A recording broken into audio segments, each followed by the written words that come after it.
안녕하세요 여러분. 빛을 사랑한 사람 모네. 오늘 함께 살펴볼 작가는 오스카 클로드 모네입니다. 인상주의 하면 뭐가 떠오르세요?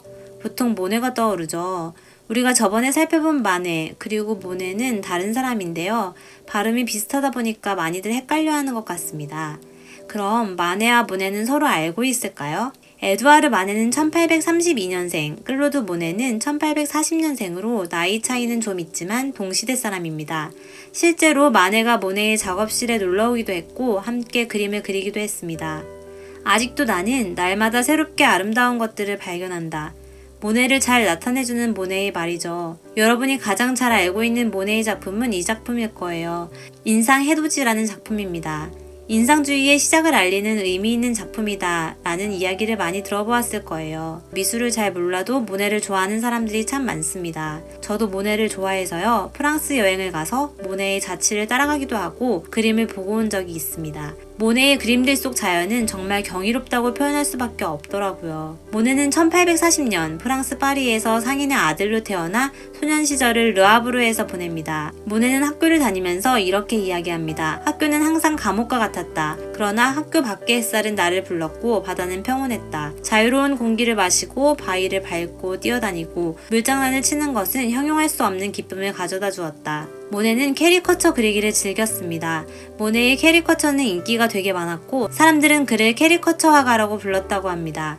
어린 학생 신분으로 자신의 캐리커처 작품을 전시하기도 하죠. 그는 외젠 부댕을 만나 정식 미술교육을 받게 됩니다. 모네는 사실 처음에 부댕을 별로 좋아하지 않았고 그의 그림을 증오한다고까지 이야기했지만 차츰 친해지고 함께 그림을 그리면서 그에게 많은 것을 배웠다고 합니다. 부댕은 모네에게 형태와 색채가 끊임없이 변화하는 자연 속 감수성을 일깨우는 계기가 되었습니다. 모네가 17살의 나이에 그린 그림입니다. 루엘 근교의 풍경을 보면 부댕의 영향이 확연하게 드러납니다. 화폭에 담긴 정지된 자연, 모네가 이미 풍경을 그림의 주제로 다뤘음을 알 수 있습니다. 그 후 1859년 파리로 가서 르누아르 등과 사귀었고 마네의 밝은 화풍에 끌려 밝은 야외 강선 묘사에 주력하였습니다. 1865년 처음으로 살롱전에 작품 2점을 전시했습니다. 1866년 친구이자 미래의 아내가 될 까뮤 동시회의 초상화인 녹색 옷의 여인을 그립니다. 이 그림은 비평가들로부터 찬사를 받는데 특히 드레스의 입체감을 완벽하게 묘사하여 구현했다고 평했고 여인의 본질을 명확하게 표현한 생생하게 살아있는 작품이라 평가했습니다. 까뮤는 모자를 잡기 위해 등을 돌린 채 자연스러운 자세로 있고 우아하며 사실적으로 표현되었습니다.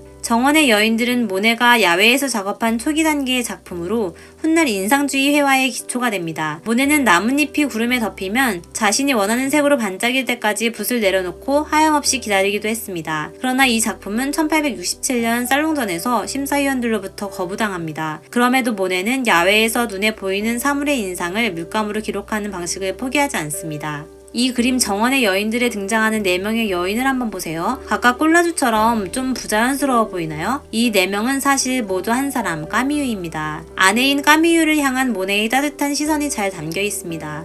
두 사람은 화가와 모델로 만나 사랑에 빠졌고 이 무렵 모네가 그녀를 모델로 그린 그림들은 정말 화사합니다. 1867년 모네와 까미유 사이에 아들 장이 태어나고 집안의 반대로 결혼을 미루던 모네와 까미유는 1870년 결혼합니다. 다음 해에 모네는 런던으로 가 그곳에서 터너와 컨스터블의 작품에 영향을 받아서 밝은 색조에 대해 연구하게 됩니다. 런던, 네덜란드를 거쳐서 다시 1871년 프랑스로 돌아왔고 파리에서 약 10여 킬로미터 떨어진 아르장테유에 새로운 집을 마련합니다. 아르장테유는 모네에게 예술적 영감의 원천이자 작품의 주제 자체였습니다. 이곳에서 거주한 7년은 모네가 본격적으로 야외 자연에서 그림을 그리기 시작한 시기이고 전성기였다고 할 수 있어요. 그의 아내 까미유와 어린 아들인 장은 이 시기 작품 속에 자주 등장하는데 모네는 이곳에서의 삶이 가장 행복하고 풍요로웠다고 말합니다. 모네는 정원을 채색할 때 한 부분을 강조하는 대신에 정원 전체에 자연스럽고 생생한 인상을 포착하기 위해 밝은 색채를 사용하고 점을 찍듯 묘사했습니다. 이 시기 마네, 르누아르 등 화가들이 야외 작품 활동을 위해 모네의 집에 자주 왔다고 합니다. 르누아르가 햇살 가득한 야외의 밝은 분위기를 선호했다면 모네는 구름이 끼거나 비오는 불투명한 회색빛 하늘을 선호했습니다. 이 두 그림은 에두아르 마네의 작품입니다.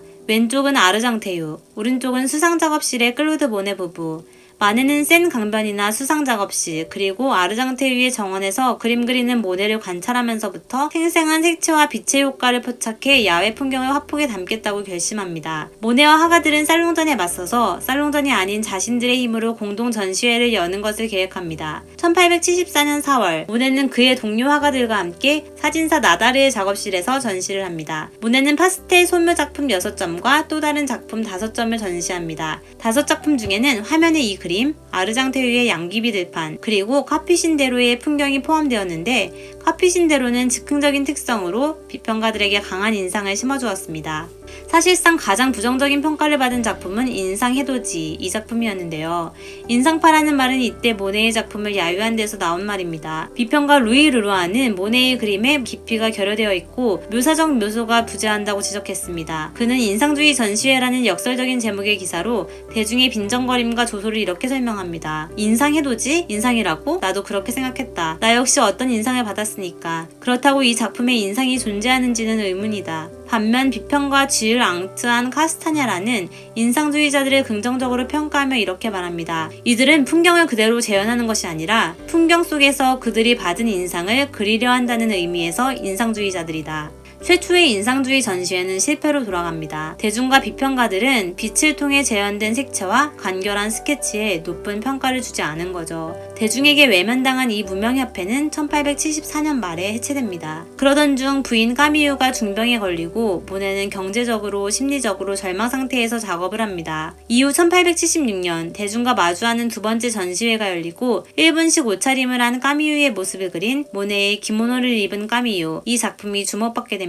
그리고 2,000프랑의 거금에 팔립니다. 1877년 모네는 생라자르역에 관심을 갖게 됩니다. 기차역은 기술적 진보와 근대적 삶을 상징적으로 보여주는 공간이라고 생각한 거죠. 낭만주의 작가 테오필 고티는 단시일 내에 기차역은 모든 길이 한 곳으로 집중되는 중심이자 인간성의 새로운 성당이 될 것이라고 예견했고, 알프레드 드 비니는 시 목동의 집에서 기관차를 힘차게 포효하는 황소에 비유하기도 했어요. 모네는 역에 관심을 가졌고 새로 지은 생라자르역 근처에 작업실을 빌려 역을 그렸다고 합니다. 모네는 기차에서 내뿜는 수증기가 대기 속으로 퍼지면서 빛과 함께 풍경이 어떻게 어울리는지 보고 싶었습니다. 그는 가지고 있는 옷 중 가장 멋진 것을 입고 생라자르역으로 가 역장을 만났습니다. 화가인데 이곳을 그리기로 했다, 이렇게 말합니다. 역장은 기차를 정차시킨 뒤에 모네가 원하는 양의 수증기를 만들어주기 위해서 기관차에 석탄을 가득 채웁니다. 생라자르역과 관련된 작품들은 이렇게 탄생합니다. 에밀 졸라는 이렇게 말합니다. 모네는 올해 기차역의 찬란한 내부를 드러내 전시했다. 우리는 모네의 작품에서 도착하는 기차의 쇳소리를 듣는가 하면 거대한 차고 속에서 소용돌이 치는 연기가 내뿜는 입김을 보게 된다. 오늘날 소위 회화란 이렇게 현대적인 장소에서 느껴지는 위대한 아름다움과 함께 존재한다. 우리 예술가들은 선조들이 숲이나 강가를 찬양하는 시를 발견한 것처럼 기차역을 찬양하는 시를 발견한 것이다. 그 후로 베테유에가 살던 모네는 1879년 아내 까미유의 죽음을 맞게 되고 1880년 살롱전을 통하지 않고도 성공하겠다는 규칙을 어기고 살롱전의 작품 2점을 출품합니다. 모네에게 엉터리 화가라는 수식어가 붙었으며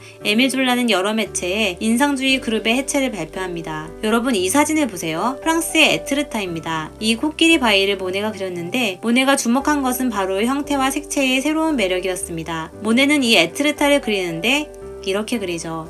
그리고 이렇게 다양하게 그립니다.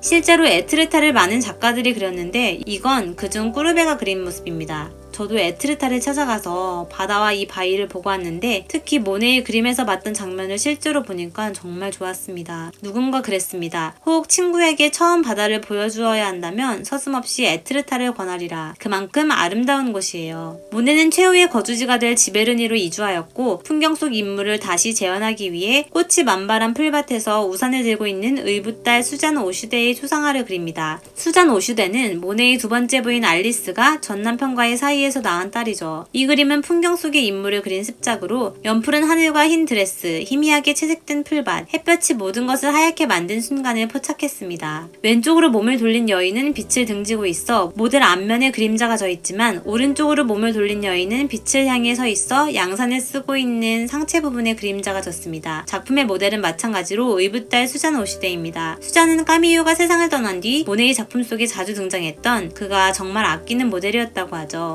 작품 속 수잔의 얼굴은 거의 그 형태를 알아보기 힘들 정도로 흐릿하게 표현되어 있는데 이러한 표현 방법 덕에 감상자들이 이를 단순한 인물화가 아닌 하나의 풍경화로 느끼게 해줍니다. 이 그림들은 모네의 1875년작 까미유를 그렸던 파라솔을 든 여인의 산책을 떠올리게 하죠. 다양하게 변하는 대기의 조건을 관찰한 모네는 동일한 주제를 보고 색채와 형태의 변화에 주목했습니다. 연작 시리즈는 이렇게 탄생합니다. 건축더미, 포퓰러, 루앙 대성당, 런던의 모습, 수련 이런 것들을 연작하는데 그중 몇 가지를 살펴보겠습니다. 모네의 첫 연작은 건축더미 시리즈입니다. 지베르니 근교의 들판에 놓여있는 건축더미를 보는 각도, 시간, 계절을 달리하여 빛에 따른 변화를 표현합니다. 평론가들과 대중가들의 호평을 얻었고 작품은 그려지는 즉시 높은 가격에 판매되기도 했습니다. 모네는 또한 루앙 대성당 연작을 제작합니다. 이 사진이 루앙 대성당의 모습인데 모네는 성당의 웅장한 분위기와 빛의 효과를 연구하기로 하고 건너편에 있는 건물에 작업실을 마련해서 그곳에서 2개월 동안 많은 양의 그림을 그렸습니다.